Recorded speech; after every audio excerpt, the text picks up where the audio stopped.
Welcome to another episode of Fic Fiction, a magical bookish podcast for chaotic story goblins. This week, we are bringing in the new year with a wrap-up of 2024, and we will look ahead to a year that promises to be full of romance, dragons, and everything magic. We are your hosts, Crimson, Molly, and Emmy. Yeah, it's been a rough few weeks for us. We've been sick one after the other. Yes. So there's nothing like filming the podcast episode that was meant to go up on New Year's Eve in the new year because we've all just been so ill family stuff. Just like it's all been crazy. Life has been chaos. We've been busy too, and so much. It's literally the pinnacle of chaotic goblins. And, you know, if anything, we're thriving. We've all just been under our own bridges for a while. Absolutely. I mean, for me, when people were asking what my resolutions are, what like intention I'm setting, I'm just like, I think just feral chaos is the theme of 2025 because I don't have a handle on what I would even want to achieve, to be honest. It's just got to that point where I know that any plans that I do make, or if I attempt to make plans, they'll just get bulldozed. So what's the point, you know? Just live in the chaos and just accept it. In light of that, have we been reading? We have. I can actually say that I am making real Fourth Wing progress this time. I think you said that last time. I know, but last time, it just felt like that. This time, real things have happened in the book since then, like a lot of things. I am now at 65%.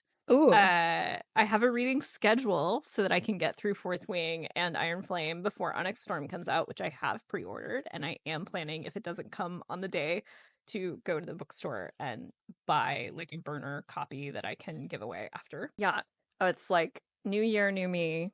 Feral chaos equals a very regimented reading schedule, I guess. You're an organized, productive queen. Actually, it was kind of funny during the Christmas holiday because I had a plan to like do all of this reading in the downtime I would inevitably have with family, but because my niece stayed with us, there was no downtime for me. It was like if I wasn't doing things out and about with family, I was hanging out with my niece in her house, and like that doesn't include reading books that have nothing to do with what she wants to do. So yeah. There was like 2 weeks of like no reading, and then I finally was like, I'm ready to really do Fourth Wing and finish it. So, but you are in the depths of like the zaddy. Oh role. yeah, he's on like every other page saying something snarky or hot. So there is no chance I'm putting it down now. Yeah, you've got to the point where you're like trenches. No, not yet. She's not even in the trenches yet, and you're like hooked. But I got a little preview. I got a tiny preview, and that was enough. So the thing is like I know that this is not considered a slow burn really, but like it took till 55% before they kissed. So like for me, that's pretty freaking slow because I'm such a smut reader. So it's like once that happens though, I'm like in. My claws are in it now. I love when they kiss early, but I feel like with Fourth Wing, I didn't mind it so much because of everything else that was going on. Yeah, that's true. I think part of the problem is, so I've had several friends read it that I've seen like their vlogs up until where I'm at, and like several people read it and they don't mind Dane at first, and I hated him immediately. So I keep having moments with Dane where I'm like, I want to kill this man, and then I put the book down and don't look at it for a week. Valid. So I think that's part of the problem. He like walks onto the page and you're like, yeah, it's a little like Kale, to be honest. But like, I actually think Dane is worse than Kale. Oh, I was saying this earlier. Yeah. Because Kale at least has the excuse of like, he was pretty naive, like willfully naive, but definitely naive in the beginning. Dane is not naive. He knows exactly what's going on. Oh yeah. Yeah. But he wants to lock her away instead of giving her the tools that he has to help her. It's the Tamlin complex. Yes, but with like almost more audacity, I think. Oh, definitely more audacity. If what I think is going on is true, then it's even worse. But yeah. Mm-hmm. But what about you guys? What have you been reading this week? Molly's had a good week. Have I? Yeah, with your new book that you can't shut up about. Yeah, I'm obsessed. I can't like I haven't put it down. I started it 2 days ago, like bear in mind. And it's like, I think it's nearly 800 pages, if I'm not wrong. And Wow. I'm like 63% of the way through, and I just cannot put it down. Wow. Like, the writing is so good, and it's an indie author, it's a new release, and yeah, no, I'm just hooked. Yeah, no, and it's For Whom the Bell Tolls by JC Lynn, and she is a TikTok creator, and I believe it started off on like AO3 or like Wattpad, and she was releasing it on Patreon as well, and she's got like a whole TikTok series around it. And I was like watching, I was intrigued. I was like, this would make a really good book. And lo and behold, she like posted like, oh, by the way, I'm releasing my book this month. And I was like, okay, automatically pre-ordered. So I'm having the best time. Are you What doing a about? Fourth Wing and Iron Flame reread before Onyx Storm comes out? So I will probably listen to the audiobooks. So I've got both of them. And I figured I could listen to those while I'm doing edits on my PhD chapter. So, have some enjoyment while going through that. And theoretically, because I listen on like 2.5 speed, I should be done by the time, we get ready for Onyx Flame. And it also means that I'll know what's going on while you guys are rereading. And, if we decide to do like a podcast for each book, we can. So. I feel like I would love to do an Onyx Storm pod episode. Oh, for sure. Definitely. I'm pretty much already about to start making TikToks where I'm just screaming about what's going on in Fourth Wing. So I'm sure Yeah. we can scream when we hit something that we all three haven't read. Admittedly, I will make a statement, and I will also throw Georgia in the deep end. So our friend from our group chat, my best friend, she does not like Iron Flame in any way, shape, or form, and she is waiting until I finish Onyx Storm before picking it up. And do you know what? Valid, because Iron Flame after Fourth Wing was a little bit of a disappointment. It was a turn. I think with Fourth Wing was very much a good time, teehee, dragons, oh hot man, like angsty, like good time vibe. And I feel like because like I understand that it was like the introduction, it was like the thing that everyone like wanted, and it got everyone gripped. Iron Flame is very much a war story. And I think that a lot of people probably were so disappointed because it didn't have the same like oomph that like Fourth Wing did. But from someone who like loves like the nitty-gritty stuff, I really liked it. I'm rereading it now because I've reread Fourth Wing, tabbed that. I'm now rereading Iron Flame, but this is only the second time that I've read it. I've read Fourth Wing 4 times now because I keep going back to it because of how fun and like comforting it actually is. But I'm rereading Iron Flame. I'm like 100 or so pages in. The book is not as like fun, tee-hee, good time vibes as Fourth Wing is. I'm really enjoying it because I know what it is now. I think like now that my expectations of what it should have been are out of the way, it's 100% better. So I'm going into Onyx Storm with like little to no expectations. I'm just like, it is what it is. I'm excited to see what comes next, but I'm not giving any of my hopes in any given category, whether I'm like, this is what's going to happen, this is what I want to happen, this is the vibe I want the book to have. Like, I'm not thinking of it because otherwise, wee bit like Crescent City 3, I'll end up being disappointed because it's not exactly what I wanted it to be. And Crescent City 3 is a 5-star book for me, but it was only 5 stars the second time I read it once I got my head out of what it should have been in my own head. You know? Yeah, I mean, I'm definitely going into Onyx Storm with less expectation than I did with Iron Flame, but I don't know. I mean, I'm good. I'm happy with war and strategy and all those things that Iron Flame does have. But there was just something that just didn't hit the same way that Fourth Wing did, and it's making me a tad nervous. So I don't know. I guess we'll see at the end of the month. I'm scared. Yeah, I think I am gonna do the same thing as Crimson though. So I have ordered I somehow managed to snap up an order for the Waterstone special edition because I didn't get it when they first put them on sale, but then they went back and they said, oh hey, we're gonna have extra stock. We're gonna put them up for sale. If you get one, you get one. And I managed to snaffle one. But if it doesn't arrive on time, I am working the day that it's released. And I have told Alex that if my Waterstones copy is not there at 5 p.m., we are going to Waterstones at 5 p.m. because to get a copy.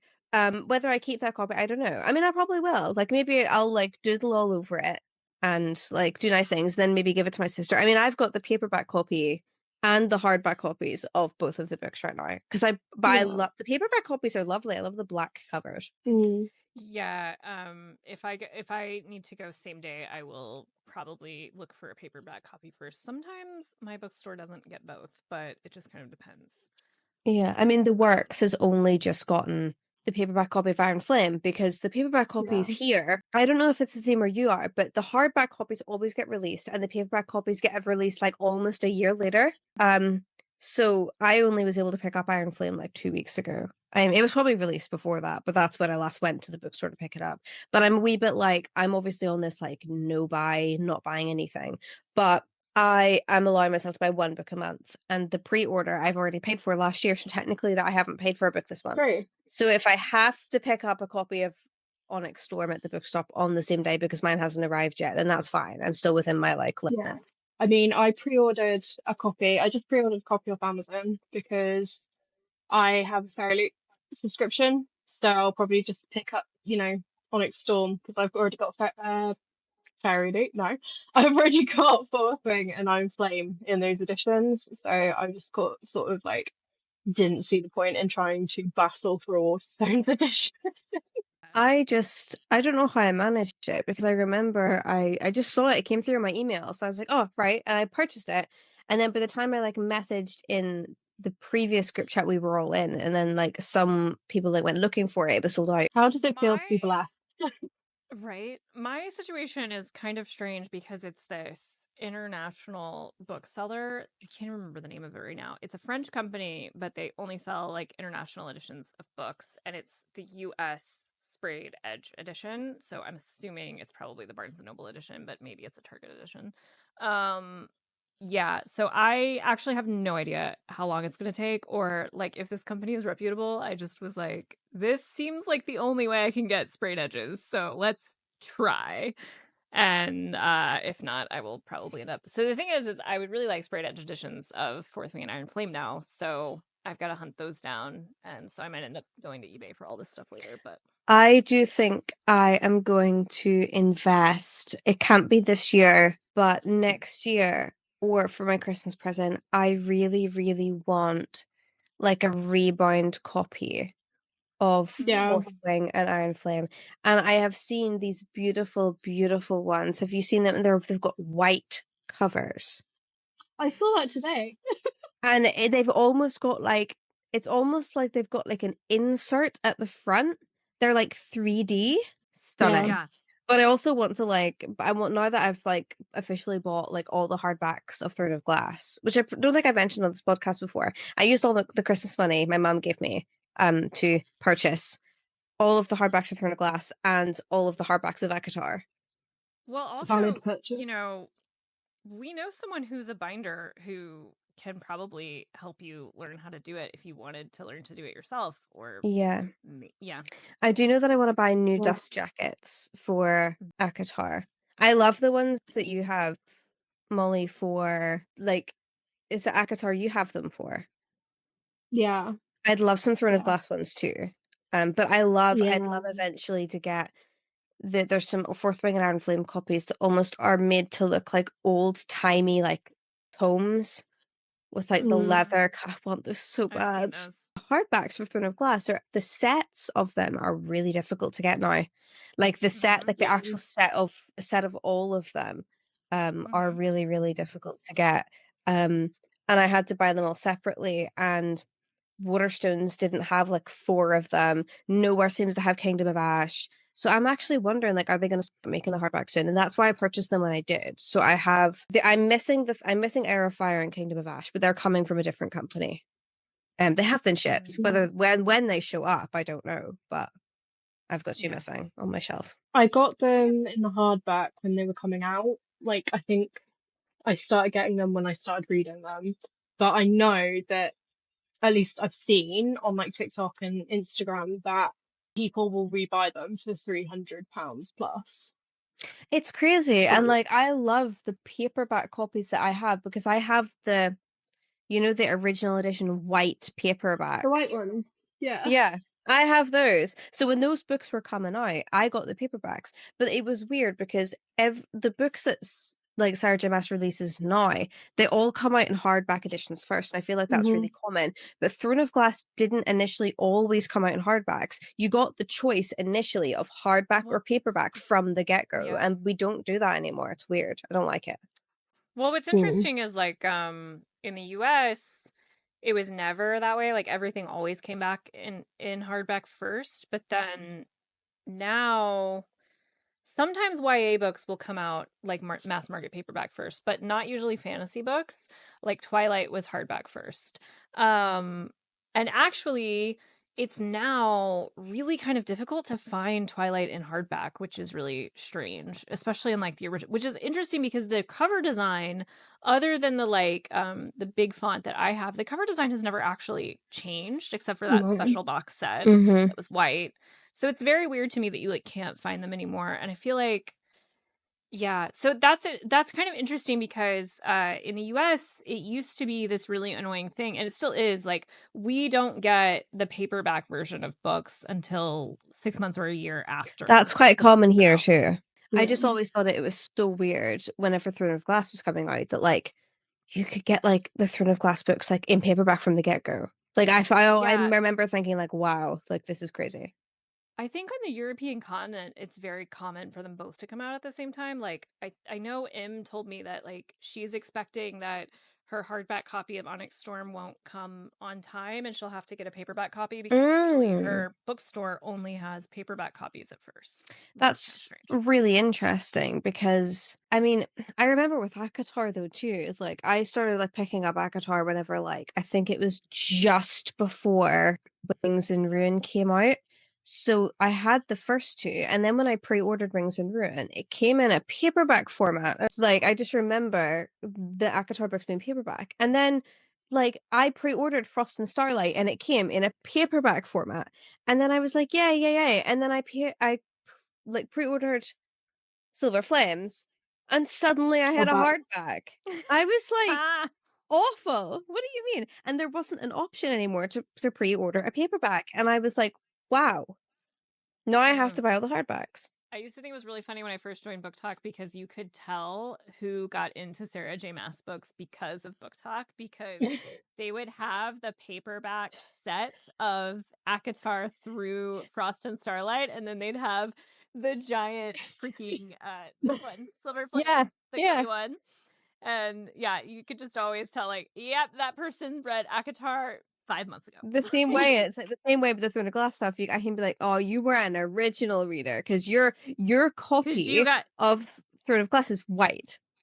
Yeah, and it has that weird Selena on it that looks emaciated. She looks a wee bit like she's like rising out of the lake. Like, oh yeah.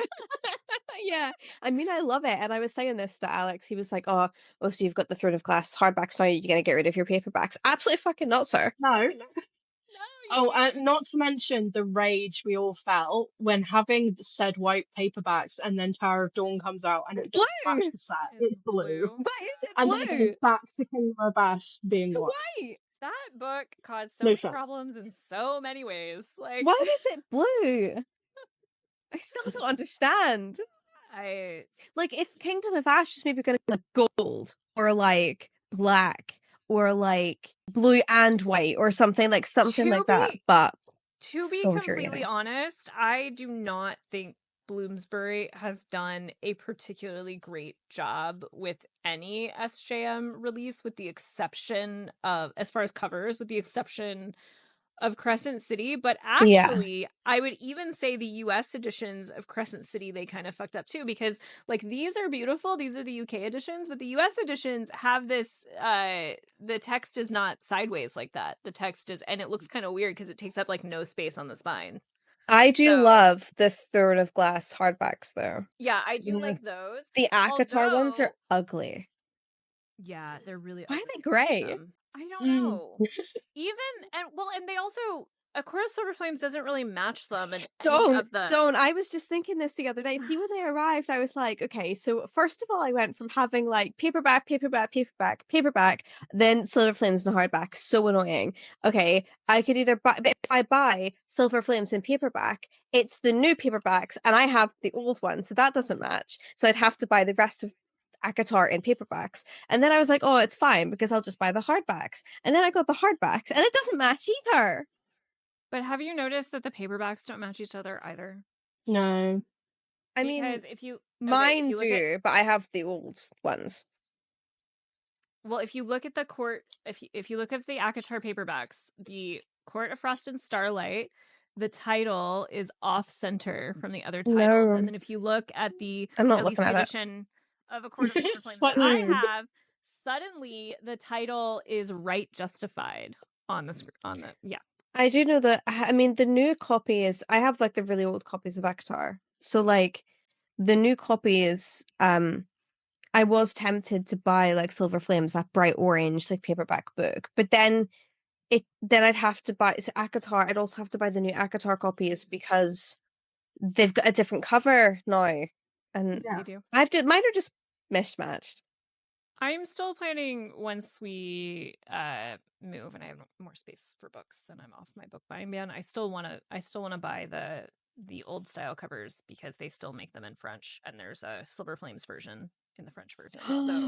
So Ooh, I'm See, I upset. saw a new set of ACOTAR this morning. So, is it Acrylipics? Have just released another set of ACOTAR, stop. I saw that. Yeah. and it is stunning. And they've also released it with like a pack of like 46-page overlay. But the And problem the, is this series is not finished, so it's only yeah, going to I be I know. love their copies of Throne of Glass. they're so Mhm. pretty. I can't stop thinking of them. But I'm like, I looked at like how much it would be to ship here because I think they are an American company, Yeah. and I was like, absolutely not paying those custom fees. So I think I'm just gonna have to settle on getting new dust jackets for mine. I kind of want them to be pink. That's so off topic for Throne of Glass, but I'm like, yeah, pink's fine.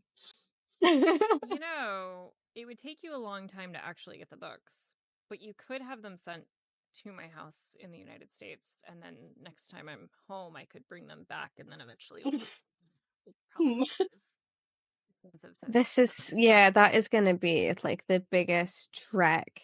I mean, it's an I'm just option. saying, if you really wanted them, I'd be happy I to mean, I've just facilitate. bought It's just all the going to take a long hardbacks time. now, though, haven't I? Yeah, that's true. I may as well paint them myself at this point. 2024 is over. First of all, Happy New Year, guys. Have we said that yet? Oh, I don't know. No. Happy New Year. Happy New Bonne Year. année. Happy New Bonne année. Year. We survived. We made it. Yeah. Not unscathed, but we're here. No. No. But what I thought would be really interesting for this episode is I know that we're going to do some award stuff later for Crimson.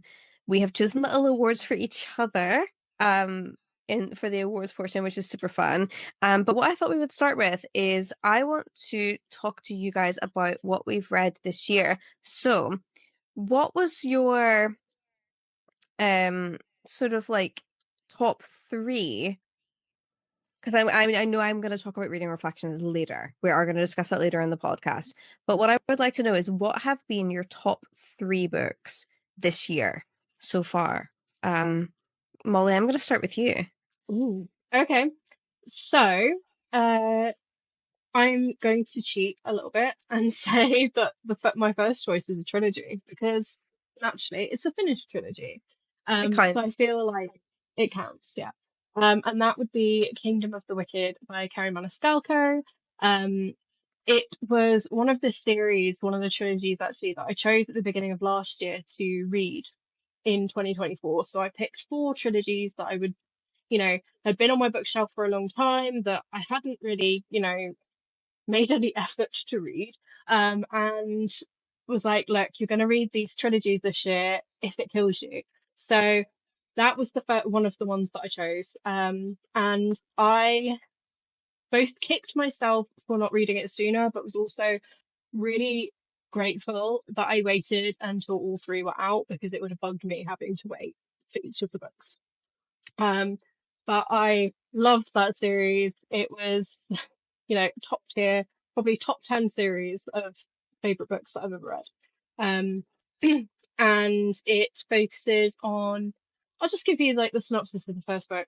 But it focuses on a witch whose sister has been killed, and she believes, and her family believes, who are also, witches, that demons are responsible.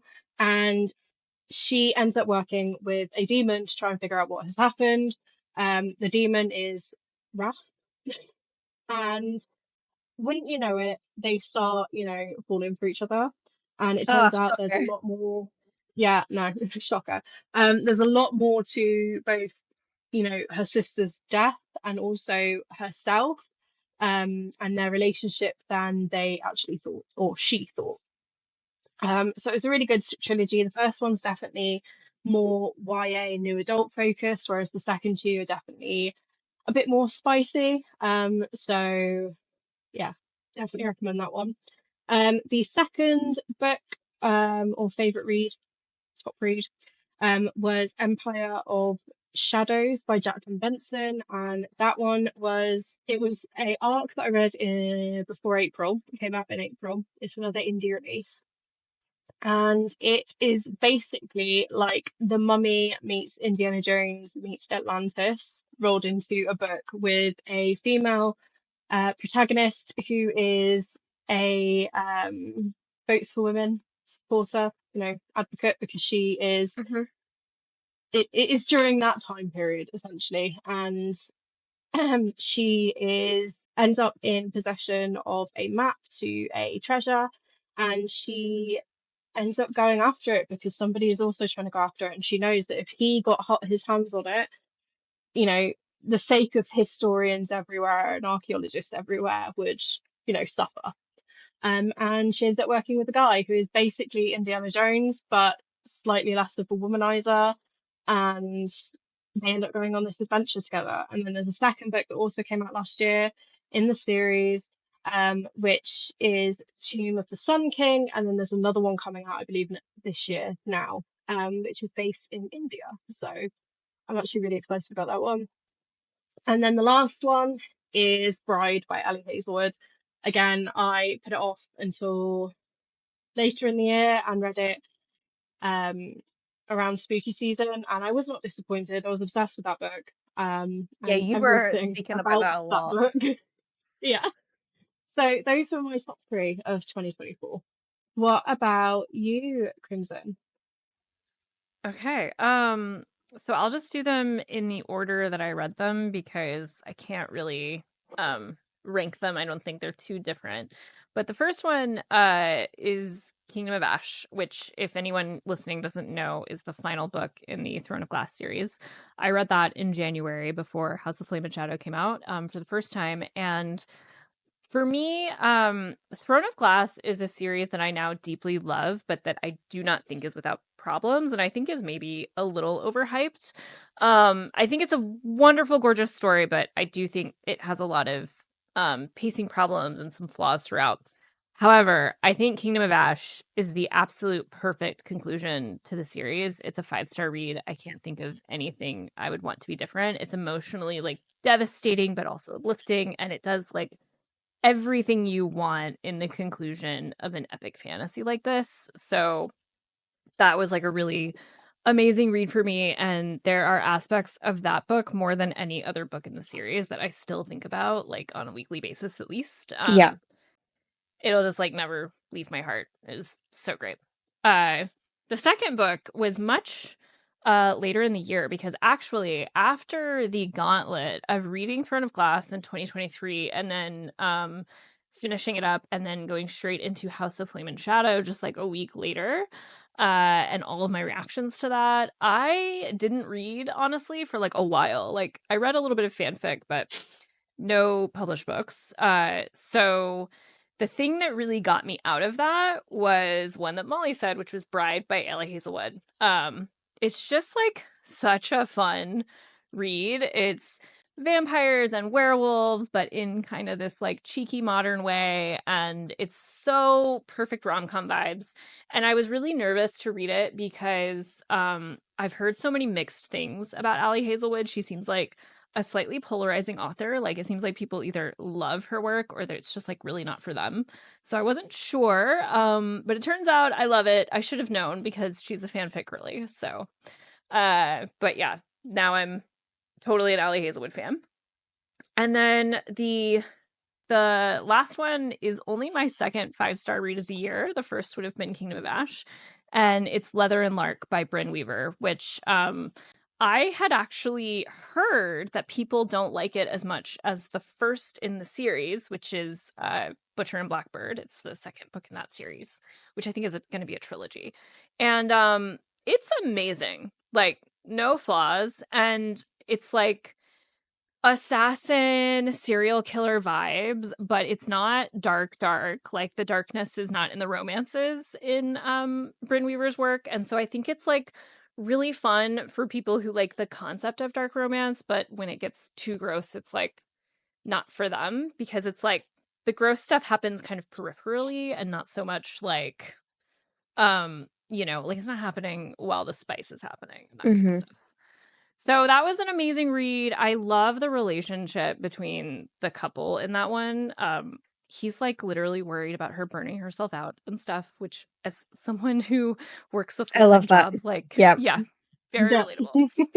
So those were my top 3 for sure. I would have to give an honorable mention to House of Flame and Shadow because it was really cool to see. In many ways, it ties up a lot of storylines in Crescent City, but not without its issues. So it didn't quite make the top 3. And what about you, Yeah. Allie? Yeah, so I read a lot of books this year. This was like probably the most successful reading year yet. I suppose in a way Crescent City is not on my list, but it should also deserve that honorable mention because it was probably my most highly anticipated read from this year. Which is such a shame that it's not on the top, but also it did come out like really early on in the year. I So forgot that it came out last year. yeah. Right? Right. It was like the first thing that happened. It was like January 15th. Boom. New Crescent City. All of the books that I and do you know what? It makes me quite worried, for Onyx Storm, because I'm like, by the end of 2025, will Onyx Storm be on my top 3? And will it fall off my top 3 because I have read books since then that I'm like, oh wow, and like that's better.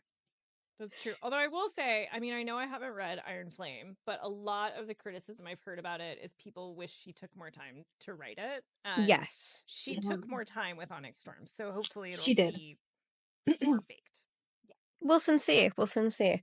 But yeah, the first book on my list, in like I say, in third place, is The Dagger and the Flame by Catherine Doyle. I love this book. There's like no spice in it. It is so just on trend for me. So to be fair, there is like a little bit. It's more attention-y, and then eventually it comes to like fruition a bit, but it's not really. It's great. It's very like opposing sides, kind of like enemies to lovers. She was one of the authors who wrote like the Twin Crowns trilogy. I was really, really excited for this book. And I did love it. Like it was great. I thoroughly enjoyed it. The main character, like the love interest, Ransom, fancy him. I mean, you know. Like obviously.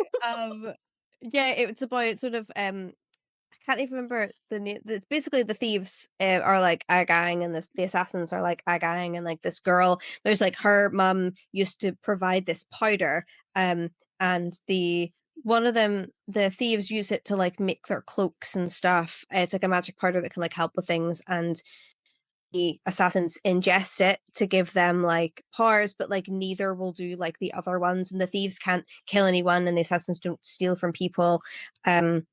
And then her mum, this is like not a spoiler, by the way, because it's on the back of the book. Her mum is like, she dies. And it's all about her then going to the city and finding out like what is actually going on. It's good. I thoroughly enjoyed it. 5-star. Love it. Next book was another book with no spice in it. It's not going well, guys. And that was The Spell Shop by Sarah Beth Durst. I will never stop screaming about this book. It's basically Stardew Valley in a book format. And if you love a cozy fantasy and you love like farming simulator games or like Animal Crossing, you'll love this book because it's so in depth on like how she grows her garden and how she brings the magic back, and like she opens a jam shop, and it's all about her like interacting with like the villagers, and there is like a storyline. There's also a sentient spider plant in it. His name is Kaz. I love him. He is a hear me out. I won't lie. I got Do you know it for Christmas because you recommended it. So Sentient Spider Plant makes me have to tell you guys that our friends once gave us a spider plant as a gift. It was like our friendship plant. And A friendship plant. Hi, my cat No. ate that no. plant multiple times. Like he kept eating the entire plant, and then the entire plant kept growing back, and he kept eating it. And then we finally put it outside where he couldn't get to it, and legitimately that was the strongest plant I've ever had. It just like would not die. So when you say sentient spider plant, I just keep thinking of our spider plant like screaming As Pies like chomping at it. Yeah. on it. Yeah. I love it. Yeah. And my top book of the year, Molly actually bought me the paperback copy, the indie paperback copy of this book for Christmas off my Amazon wishlist because I read it on Kindle Unlimited. Is Metal Slinger by Rachel Snyder. I will not stop screaming about this book until you guys read it. Like I need you to like read it immediately. Like what's on Storm Side of the Way, like add it to your list. It'll take you like 2 days if you like jump through it. Maybe like 6 weeks for Crimson, but like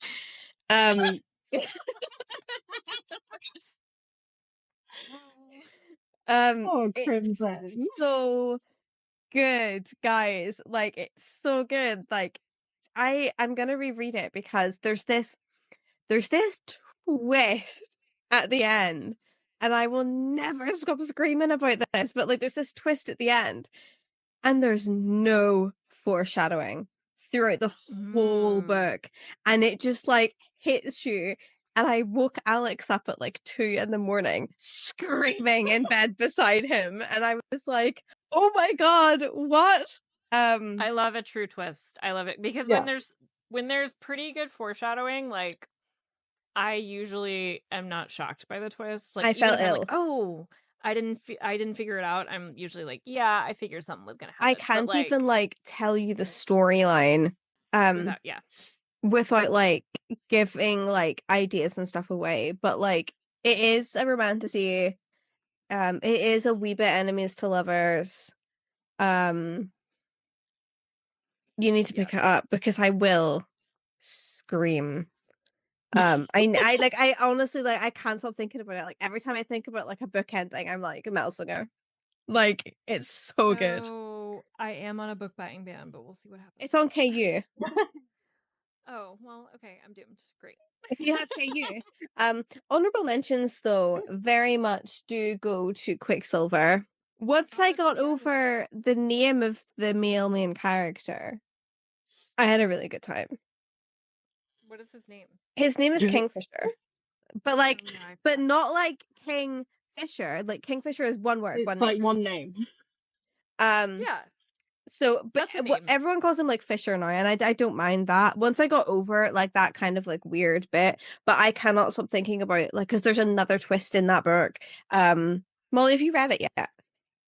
No, but I have it on my shelf now, and the fact that his name is Kingfisher is probably what's putting me off.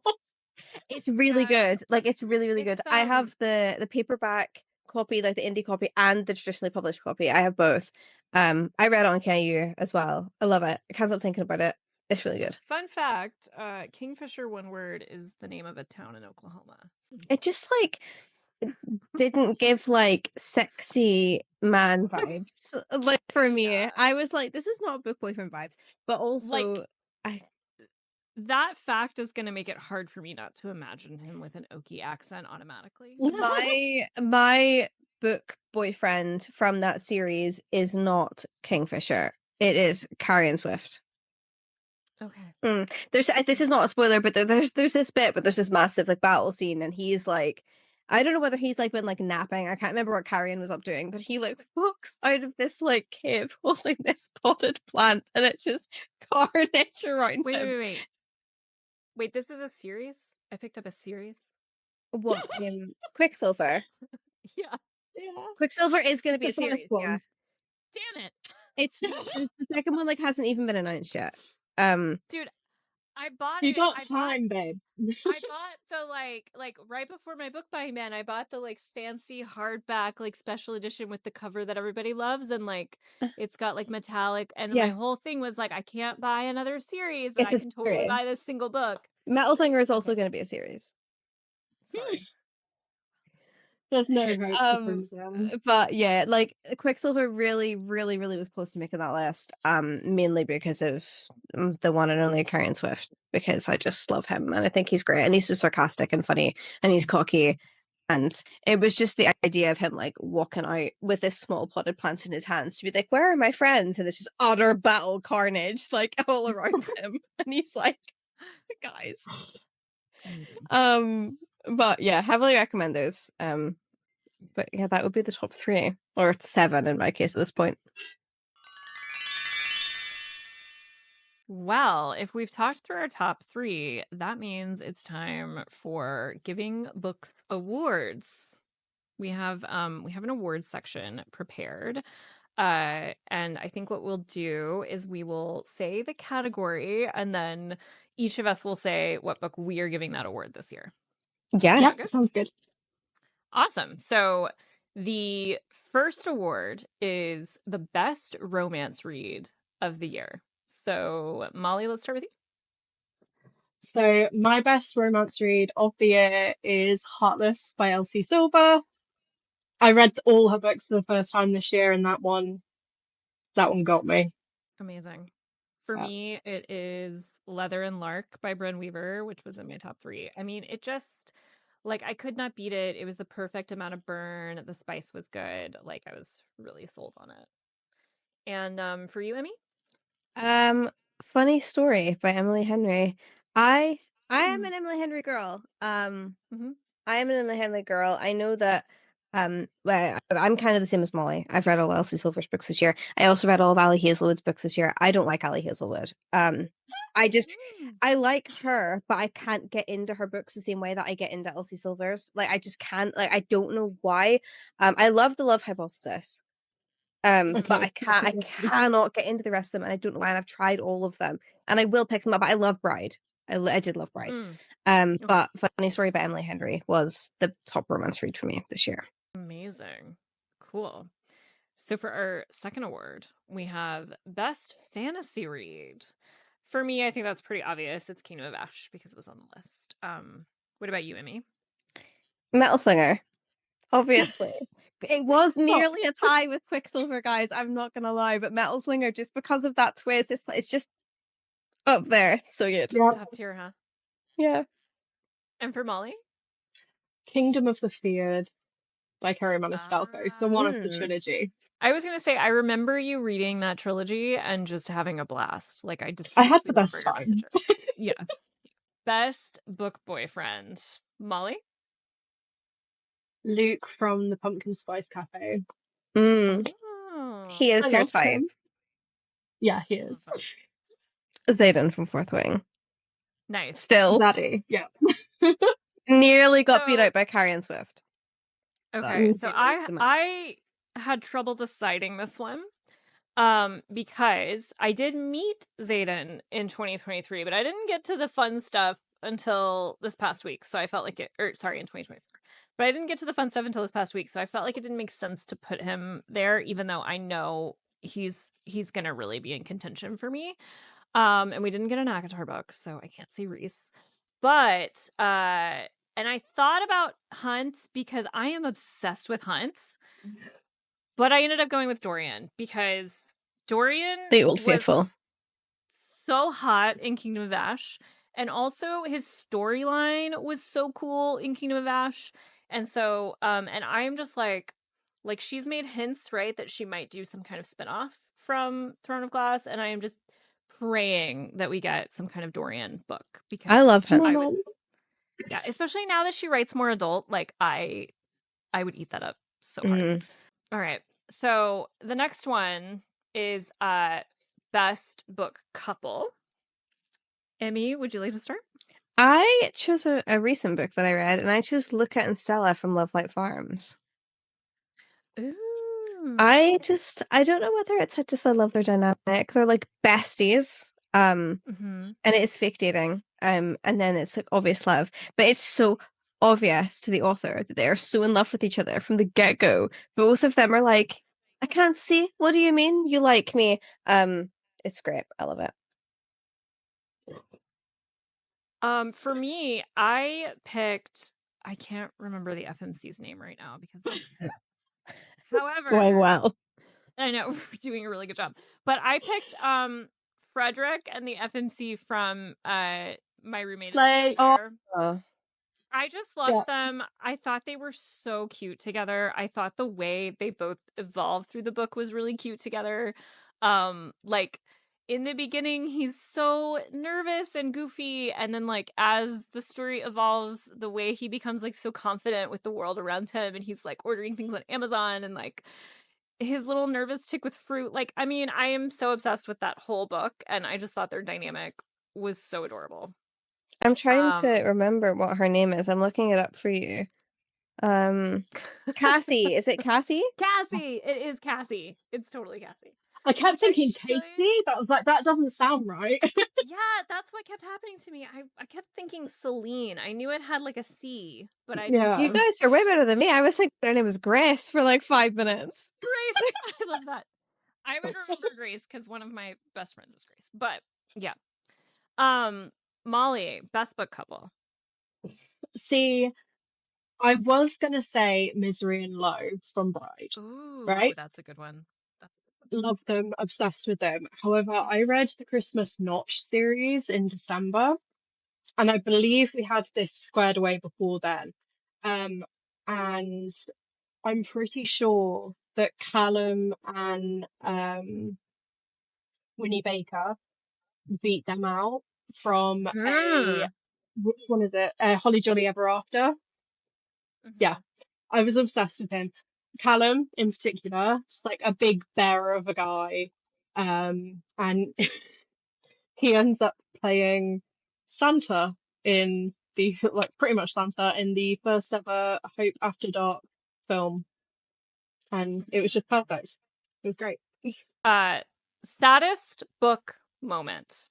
Obviously I read Kingdom of Ash, and if anyone has read Kingdom of Ash, I don't it's pretty hard to top the like just devastation that is in that book. So I think for me, everything to do with Fenris was like so emotionally impactful for me, especially because I have siblings that don't maybe always do what I think is smart, or, and his whole storyline is kind of about that. So like seeing everything he went through and everything he went through for Aelin was just so like devastating. But truly, like that whole book, I think you could just be like, this book is saddest. Yeah. Like I was sobbing the whole time.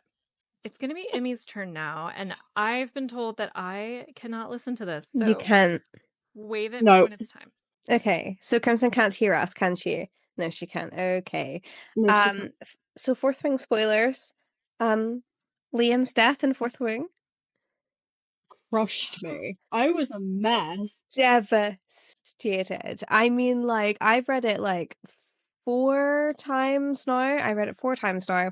Cried all times. Obviously I read it recently and tabbed it. Something about like making sure I read every single word sent me so far over the edge. And I'm heartbroken. I sobbed again. I think out of all of her friends, he's the one you get most emotionally connected to. And it gets very similar in Iron Flame with Riddick. Yeah. Yes. But yeah, I feel like Liam's death in particular hit so much, not so much harder, but it was kind of like a double whammy when you met Sloane. and Yeah. saw her pain and her not realizing what had happened, that it really truly like kicked you in the stomach again. I feel sick. I feel like in Yeah. my like chest, like physically ill. But yeah, okay. And just knowing this is coming for Crimson and we're gonna have to be there and be supportive. Future Crimson, I'm so sorry. Yeah, we'll get her to listen I'm back so to this sorry. part. But also, like, I'm Yeah. scared about who she's gonna kill off next, to be honest. Oh, yeah. Okay, I'm gonna wave so Crimson can know she can come back. Hello. Okay. Hello. Molly, your go. Right. So the most devastating book, or the most devastating part of the book for the year, has to be pretty much just the whole of A Sky Beyond the Storm by Saba Tahir. Now, I read most of her books way back when. I mean, I met my best friend at one of her book signings for, I think, the second book or the third book. But I hadn't actually got around to reading the final book in the series until this year because I wanted to read it before the spin-off series started and Air was released. And I was crushed, specifically how just like the entirety of Helene's plotline. If I don't think either of you have read the series yet. Not But if yet. you do, Helene is disgustingly, mistreated in all of her books. It's just an ongoing thing for her. And I actually, I've gone up to Saba at the signings twice now and been like, look, you keep doing this. We've spoken about it. You can't do it. Because I was like, I cried on the bus. I cried on the walk home from the bus. I cried in the No. living room when I was getting ready to go upstairs. I cried in the shower, and then I cried when I got out of the shower. Like, you can't do this to me. And she was just like, sorry. Like, well, She's gonna keep doing it. thanks. Yeah, I know. Honestly. Oh, man. All right. So the next one is not sad, but still negative. Award for the most hated character all year. Molly, would you like to start? Yeah, because I feel like your guys is probably going to be the same. I'm not saying that character isn't justified, but I wanted to give something a bit different compared to what you guys were about to say. But mine was Apollo from Once Upon a Broken Heart, and I feel like he also shares a lot of the same characteristics as, Ali's most hated character of the year. So that's just self-explanatory, really. But what about you? I keep saying Ali. I am sorry, Emmy. What about you? We'll get there. I'm still in the transition, We'll get there clearly. eventually. I mean, it's gonna go to Dane, obviously. Yeah. That dick. Yeah. Crimson, who's yours? So I put a tie between Dane and Kale because okay, if I was doing this Valid.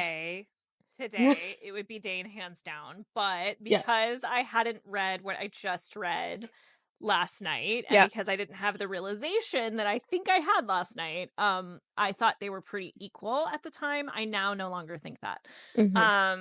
Because having and also considering the fact that I did not read Tower of Dawn in 2024, I read it in 2023.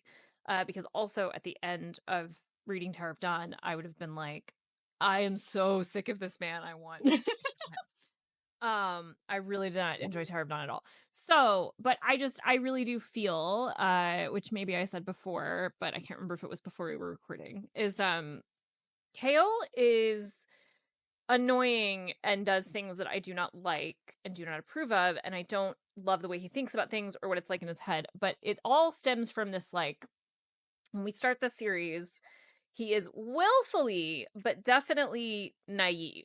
Like, he has kept himself sort of from acknowledging or knowing certain things. Yeah. And he has a very limited worldview. He's really, of course, we find out he suffered some, like, child abuse, but he in general is a very privileged character in this world until he's confronted with, like, some realities. But Dane doesn't have that excuse. He's he knows fully what's going on. He almost has, like, in the position that he's in Fourth Wing, in his like rank or whatever, he actually almost is like the best person, other than like our Lord and Savior Zayden, to help Violet. What does he do? Yeah. Not that. Nope. Just keeps trying to shove her out. Just keeps Because trying he knows to better. protect her. Yeah. Yeah. It's really frustrating, and it's also like he very much knows, because he has already been dealing with it for, I think it's 2 years. Like, he knows how brutal this program is. He also knows how many people die on the front lines. Like, this is a world that's, I think, kind of unique in the sense of, like, in many fantasy worlds, like, you hear about horrible things happening, but they mostly don't happen to any characters you care about. Like, people might get hurt or whatever, but death is kind of rare in fantasy worlds. But that's not the case in the Empyrean series at all. Like, people are dying left and right. And he is very, very aware of how harsh their world is and how harsh of conditions Violet has to learn to survive in. And yet he still does all of these really annoying, controlling, overprotective things I to try to, think like, what really got me about his character is that, like, when Violet first appears in the Rider Squadron, I totally get him being like, "Oh no, let's get you to the scribes." Like the first time, I'm like, and then she yes, explains, "My mother will not let me do that. I have to stay here. I will be yeah, thrown back here so many times." And instead of him going, "Oh shit, okay, you're You're forced right. to be here. Let me help you." He's almost like, "I can No, I still know get you best. out of here." and Yeah. even when it's too late, even when she Yeah. has a dragon, which I don't think is too big a spoiler, like, I think you even assume that once, that's coming. Like, yeah, like, even when she's, like, definitely, like, in In this, her he position. he doesn't bother to check in on her in any way, really. And then also, when she doesn't tell him that she's struggling of her own volition, he, like, he gets yells at her. mad. And It's like, it's well, like, what are you dude, gonna do? it's also like, okay, so this is something the two characters have in common, because criticism that I tend to lob at Kale, that many people are like, well, but he's not really a cop. Kale's job is absolutely to be a cop and to do murder investigations in the Yeah. first book, and he's Yeah. bad at it. Okay. Yeah. Oh, yeah. Dane's job is to manage this squad, including the Mhm. first years, and he doesn't know what's going on in her He has classes. no Like, clue. what is wrong with you? There's I can't say too much for your purpose crimson, but there's this bit in Iron Flame, where obviously, like, when the third year graduates and then they all move up a year and the new like wing leaders and section leaders and everything get chosen, whoever becomes the wing leader, whoever becomes like from like Violet's friend group becomes the section leader. Section leader, pretty much, there's this bit where they're all speaking and like Dane gets his ass handed to him. Yes, I Mhm. cannot wait. And it's on like conscription day as well, like the new conscription day. Good. It's But so like, the way that satisfying. he's spoken to it, it's like you're like, yeah. I can't wait. I can't wait. I am like, every time that he and Zayden are in a scene together, I am living for it, because Zayden always calls him out for being stupid. Like, Eat I him, love it. Mhm. daddy. Yes. Like, Yeah. Yes. Believe me, You know Taryn what I wanted mean? to. Yeah. I love that she keeps having to be like, please don't kill him. stop eating him. Stop eating him. Stop. And every time like someone back, he's like, I can eat him. Don't eat him. Like, No. stop trying to eat everyone to solve our problems. Tell him he'd better not hurt you. And she's like, he would never hurt me. And I'm like, I'm pretty sure that he's secretly hurting you by, like, Bullshit. yeah. But Anyway, that was a little long for an award, but yeah, valid. it's technically a split tie between Kale and Dane. But if I was giving the award today, I love that it's Dane. we Tampon hasn't made it into the trilogy this year. Dude, he's so He's really He's a wee bit irrelevant right now. When the next like Mm. Avatar yeah, book comes out, he'll be back. he'll man. He'll get some return. relevancy most But I likely. think this is off topic. But I think she's gonna make me read his redemption, and I just don't want it. I just don't Nah. want Nah. I hope he dies. Anyway, yeah, same. That's Yeah. the best use of his character at this point. Yeah. A And I hope really that, like, good. I don't care about his redemption unless he dies at the end. actually, Yeah. yes. I hope that he falls for Elaine, becomes like so enamored with her, he tries to become a better person, and we have to read this, and it's kind of annoying. But then the way this comes to fruition is he sacrifices himself to save everybody, And then and dies. then he's gone, Yeah. and then Elaine is devastated, and I don't care about that. That's because I don't like her either. No, So because we don't care about her anyway, so it's fine. she's so boring. And then she can go She like have is. sex with the daffodils in her garden or something. I don't know. I Also, actually think talking about Elaine, just before you say your point, talking about Elaine, I read this thing on TikTok the other day that was like, Elaine's whole thing is gardening, and yet she couldn't grow a vegetable to save Our her vegetable. family. dude, the way I have had arguments with people on my videos, like maybe it's just really hard. You don't know, it's really hard to grow vegetables. And I'm like, dude, I used to grow vegetables all the time. My husband gardens constantly. It is not, carrots will grow literally anywhere. Are you kidding? Like, do you know how easy it is to grow a potato? Like, get a grip of Yeah. yourself. Why do you think there are entire countries that are built on potatoes and corn? No. Like, come on. Yeah. I don't know. Like, This is sure, how the like, Irish thrive, guys. Exactly. Ellie would know about this. I mean, Ellie would know about this. yes.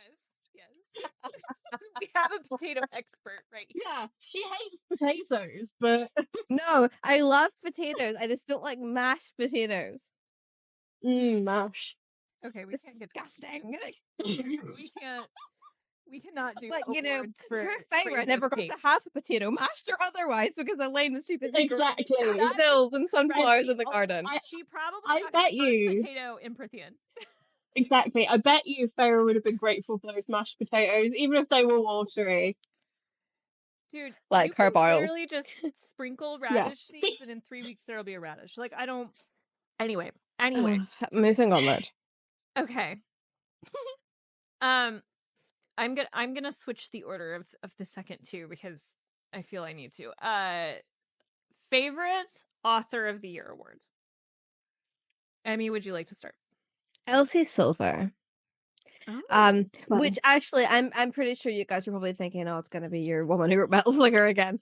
But no, Elsie Silver. Elsie Silver is a new person for me. I've read everything. I've read all of Gold Rush Ranch, all of Chestnut Springs. I've read all of the ones that are currently out for Rose Hill. I love her. I fancy her. I would die for her. Valid. Nothing said. Cool. Nothing else to be said there. What about you, Crimson? For me, it is Brynn Weaver. For a couple of reasons. The first is I read both Butcher and Blackbird and Leather and Lark this year, and they were both phenomenal books. I really enjoyed them. I really enjoyed the romance. I think it's like a fresh, unique take on what's otherwise kind of a common formula. And I also love in her personality because we actually follow each other on TikTok, and I'll talk about that in a second. Ooh. I know. Because she, for one, I think she's hilarious. I also love that she just kind of stands her ground with the weird food thing that she puts in all of her books. And I think she's great. I love her vibe. But also when I did the Blase Book Tech News about Joe Arden, that is how we became mutuals because she started following me back after that, which I thought was kind of amazing. She saw that video. And also the way she handled that situation because he was a narrator in Butcher and Blackbird was I thought really classy and really great. And she was very like, I don't stand for this. And like, I would suggest you buy the physical copy and like all that stuff because she couldn't, I think, get out of the thing. I don't remember all the details, but I just remember the way she handled that situation made me really have a lot of respect for her. So she's an auto buy author at this point. Molly. Anyway, yeah, Molly. Ali Hazelwood. Nice. Now, I am an Ali Hazelwood stan. I love her. Everything she does. She's perfect. So yeah, no, Bride obviously was one of my favorite reads of the year. And Love Hypothesis is like my favorite contemporary romance ever. Is it because it's a Reylo fanfic? Potentially, but also we respect that because I'm obsessed with Adam Driver. So, you know, extra points if anything. So yeah, Yes. Ali Hazelwood forever. And she's got a new book coming out in February. So actually, that does Love good, to be fair. Love Hypothesis and Not in Love are on my bookshelf, so those are in my rom-com pile this year. Yeah. I liked the Love Hypothesis. I will read it with you again. Yes. Which one's the orange one? Love Theoretically. I didn't mind that. I think that one might be my Yeah. top out of all of them. I didn't like the pink one. Not in Love. Yeah, Love Not on in the Love is Brain. It was all Love on right. the Brain. I Um, didn't read Not in Love or whatever, but Deep End does tingle my looks good. She bells. has Yeah. Yeah. she has a YA one now too, right? Like there's a chess one. Yeah. Yeah. There's Not in Love as well, and then the YA one is Check and Mate. Yeah. I haven't read that, but I would like to read that one. I say that I don't like her, but I will read all her stuff. Because I know that like some of them hit and some of them don't for me, and like Bride really hit for me. And Hmm. I'm That's actually very how I like am. Yeah, that's how I am with Tessa Bailey. Like I'm kind of low-key obsessed with Tessa Bailey as a person. And the books of hers that I've read and love, I love. Like Window Shopping is still my favorite Christmas read of all time. It was But so good. It was so good. I read it this December and I was like, Crimson. it's so Crimson. good. But when her books don't hit for me, they really don't hit. Like it's really, I'm just like bored. do you know who So. unfortunately this is gonna be so sad for Molly? Laurie Gilmore is a wee bit like that for me. Um Hmm. I I did not really enjoy um the Pumpkin Spice Cafe. I liked the romance bit. I liked the idea of it, and I liked writing, but for some reason it didn't. I think it's because I'm like so obsessed with Elsie Silver and also Elle Kennedy. I've Hmm. just started reading her off-campus series, hooked. And Laurie Gilmore just didn't do it for me, but I knew I was like, there's gonna be one in this series that's going to grip me so hard, and the Christmas Tree Farm did it. It's got It there. was good. It wasn't just in the first two. The third one, spotless. The dogs Amazing. just made it. Maybe Christmas Tree Farms and dogs. The I don't dogs. care about those two. Also, she's the And grumpy one, fluffy and it love makes me letters. happy. Yeah. Yeah. But that was also the same with Window Shopping. Like the reverse Grumpy Mhm. Sunshine was there. Yeah. Love it. Love it. Loved it. Okay. There is one more award left, and that is favorite bookish item of the year. Molly, would you like to go first? My Kindle. Yeah, I got a Kindle for the first time in February, and I don't get me wrong, I'm a diehard like physical copy girly, but my Kindle, I'm obsessed with it. I take it everywhere. It's like my security blanket. So my Kindle. Love it. And Emmy? That's really funny that Molly said that. Mine's also my Kindle. But I had one of the first ever Kindles when I was like really young, and I read one book on it and hated it. I've always been a physical book girly. Then when I moved here in 2021, I bought another Kindle and I got like the Paperwhite, but like it was the Paperwhite where like the border it was like thick. So like the screen's really small, and I read like a couple of books and was like, the screen's too small, I kind of hate it. And then I got the new Kindle Paperwhite, not the new ones, but the ones before the new ones, and with the green on the back. Love it, Yeah. Nice. love it. Mine is not my Kindle, although I do love my Kindle. I know. I have the Kindle Fluffy. Oasis and I do love it because it has like a thicker, just one of the edges is thicker for you to hold it, and it has page turn buttons and I notes do buttons. like the idea of a page turn button. Yeah, I love that. But I've had it for several years now. So I think my favorite bookish item this year is split between two different things, and they are both bookmarks, but they are not fancy in any way, shape, or form. The first is these Smith and Son bookmarks that I get for free when I buy books at this bookstore. I have like half a dozen of them now, and I don't know, like they're kind of like the perfect weight and thickness, and they're just like great. I love them. And they also have the hours of their cafe on it, which is important for me because I like going to their cafe. And then the other thing is this pack of art paper that I bought because literally I cut them in half and I put my tabs on them and make it a bookmark when I'm tabbing. Ooh, cute. Love that. Good So plan. That's so that smart.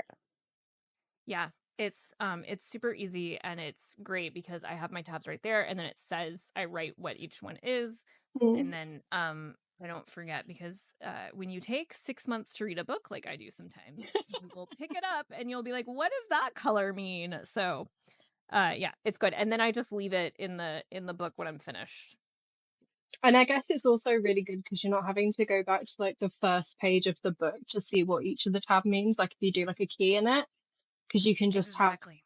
like the separate thing. Yeah, no, that's really Yeah, cool. it's literally right there. Like I'm looking at it the whole time. So it's great. Especially Love when it. you have such like complex categories like Mm. Dane sucks and dragons are funny. So And What Jane was the sucks one? part 2. Yeah, like yeah. the one I've got for Throne of Glass, like my fourth wing tabs, I like stuck them all to the front of the book, like in like the first couple of pages. But then I kind of having to flick back and forward. So for Throne of Glass, I've got a picture on my phone. And like one of them is just like KO acts like a twat. It's like one of the Yes. tabs. You are going to run out of tabs. Yeah. I'm gonna double order next time I order a round of tabs because there's always like 2 categories that I run out of. Yeah. Yeah. Smart. I like the idea of putting them like on like a bookmark though. That was really smart. I didn't think of that. Yeah, I'll send you a picture. It's awesome. I love Please it. do. I might do that. I started doing it with the Smith and Son ones, but the problem is, here's one that I was doing it with. The problem is that there's no room on there to write like what they are. So that's why I was like, I need to just get some cardstock and do it that way. Although actually, I'm glad I found this because I found my black tabs, which is what I was gonna make. Dane sucks part 2, but there's only 5, so that's not gonna work. Anyway. Yeah, you'll need more than that, hun. Yeah. No.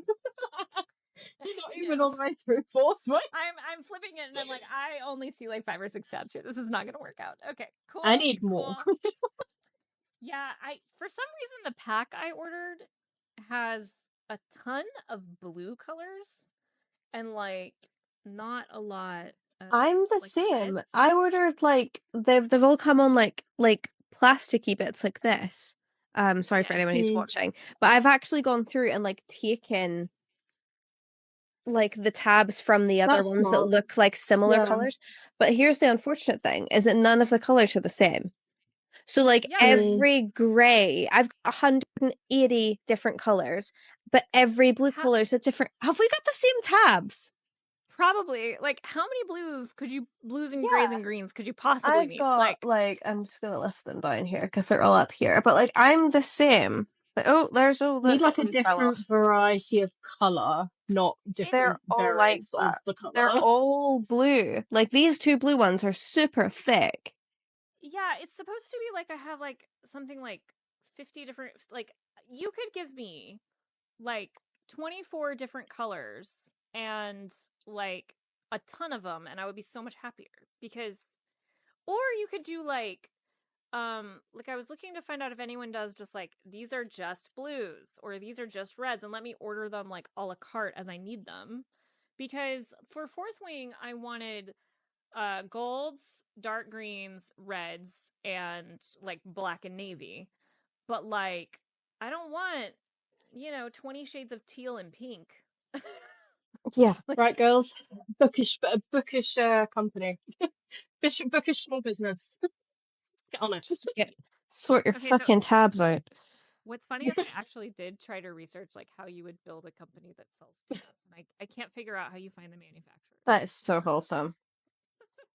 I love that. I was like, what if I solved this problem as if I have any amount of perseverance to run a side hustle like that? You just use the tabs. Yeah, I mean, I just send them to you guys. Yeah. Love it. Okay. Yeah. Speaking of wholesome, not only have we done awards for different bookish things, books, individuals, bookish characters that we read this year, we've also done bookish awards or awards for one another. So I'm going to start off by announcing the award that me and Crimson chose for Emmy. For me? For Emmy. Now, in the best way possible, it has 2 names. I know. But we say this with love. So, Emmy, you are officially awarded the Stabby Award, also known as the Aylin Award. Okay, because if anyone knows Emmy, she would go to war for the people that she loves and cares about. She is always ready to, strap up the horses and run off as, one of the Rohirrim, shall we say. So she would go to war for us. So she has the Stabby Award, I the would Ayla Yes. stab. Award. Also, in part because while she seems extremely wholesome and doesn't Oh yeah. love spice and loves the story and all of these things, she is also the first person to say something totally out of pocket at the end, which is amazing energy to have around at all times. Oh, Love it. unhinged. Yes. Thanks, guys. She's so I love unassuming, but Ayla. also so violent. Yes. Yes. It's So great. wholesome, but probably she might kill you. Yeah.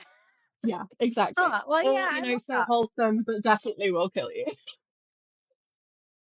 It's like that thing that's like looks like a cinnamon roll is a cinnamon roll. Yeah, Like There's looks a like razor blade cinnamon in the roll middle, will maybe. kill Like, you. looks like a cinnamon roll will burn your house down. Like Yeah, yeah. exactly. guys. That seems accurate. I love that. Yeah. So I think then I should announce the one for Emmy, uh, which or not for Emmy, sorry, for Molly. We just announced. Oh I'm glad dear. because I still can't pronounce the one word in this award. Yeah, so we spent some time deciding exactly how to word it to make it the Oh most Christ. fantasy Yeah. vibe. So, Molly, we are awarding you the Winnowing Award, Queen of Expeditious Movement Through Plentiful Tomes, because you read so fast. Yes, I do. Yes. You're the quickest reader I've ever met. Yeah. You're very, Thank very you. That is so sweet. quick. If anyone's Amazing. gonna finish her TBR, it's gonna be Molly. Yeah, I Yeah. do not worry about your goals at all. Mine are always Delulu, and yours are like, I bet she's gonna smash that out of the park. 100%. 9 If times out of anything, 10, it's Molly's like read born the out of book. cattiness. So yeah. Oh, I Oh love man. that. I suppose I'll do Crimson's then. So Crimson, this will be very on brand for you.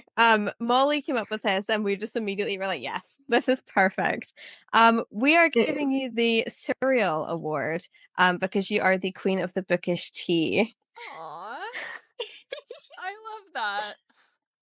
I aspire to be like the cereal, so I am super loving that. Yeah, thank you. Yeah, no, she's always got the tea. She always knows what's going on with the book talk goss, and she's also just a really good friend. So Aw, fits best with tea. nice. Awesome. Yeah, yeah. Mm. You just always know what's going on. Like you just always, I'm like, "What's this Oh, book talk drama about?" Crimson's like, "Here's the receipts. I'm like, I well, know exactly what's going on here." Yeah, well, I've got a segment to run, you know. She's yeah. got the knowledge. Actually, it's kind of funny because I have a lot of friends recently be like talking about threads, and I'm like, oh, I can tell you all about threads. Don't join it. I hate it, but it's where I gotta be because I gotta know all the.